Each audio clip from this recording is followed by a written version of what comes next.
go ahead and do a thought for the day.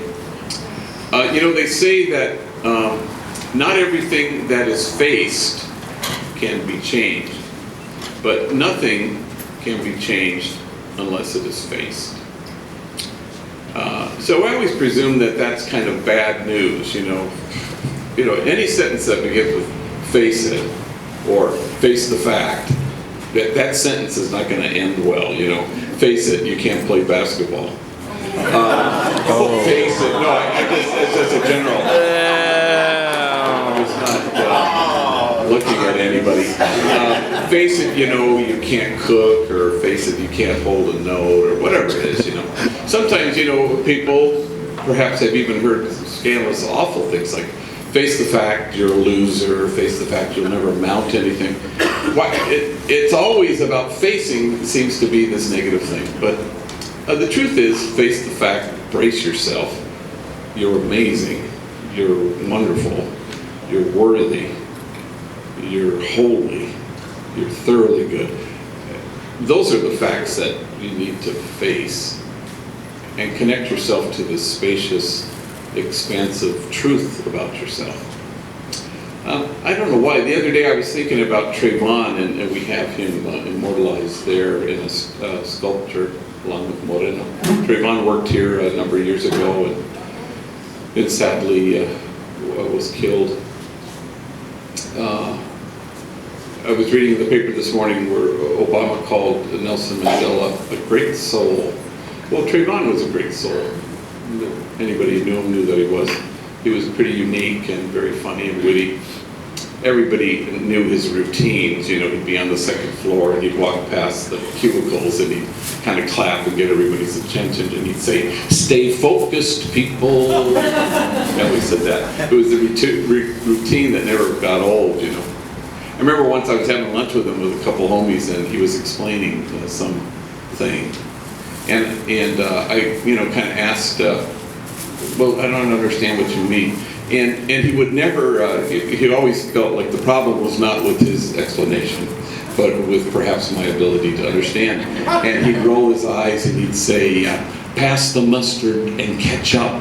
Gee, he'd say another routine that actually I got tired of. But so once he and I and this guy named Jose, we flew to San Francisco, and I was going to speak to 1,000 young people from this Teach America organization from all over the country.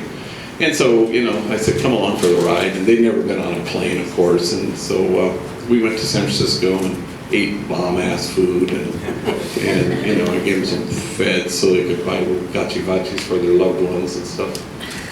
And then I gave the talk. They weren't going to give the talk, but I introduced them. And then I gave the talk.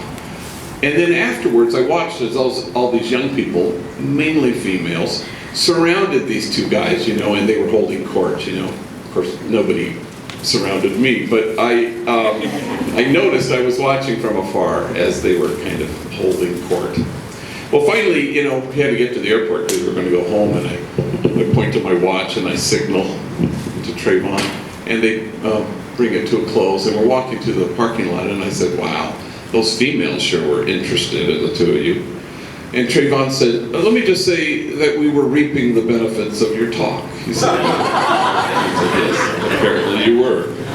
And then his tone shifted a little bit, and he said, "Damn, G, right now that just, I don't know, made me feel proper." I said, "Why?" "Well, when you were pointing at your watch, I said to them, we gotta go." And they kind of whined and said, "Do you have to go?" And I looked at them and I said, "Got a flight to catch." I've never said that sentence in my whole life. Got a flight to catch. Made my ass feel important. Like I was somebody. Brace yourself. Face the fact. You are somebody. You are important. You are worthy. You are wonderful. You are holy, thoroughly good. You are great souls.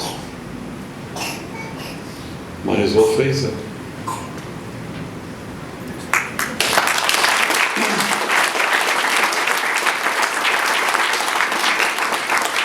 we're in, but Brandon, lead us in prayer for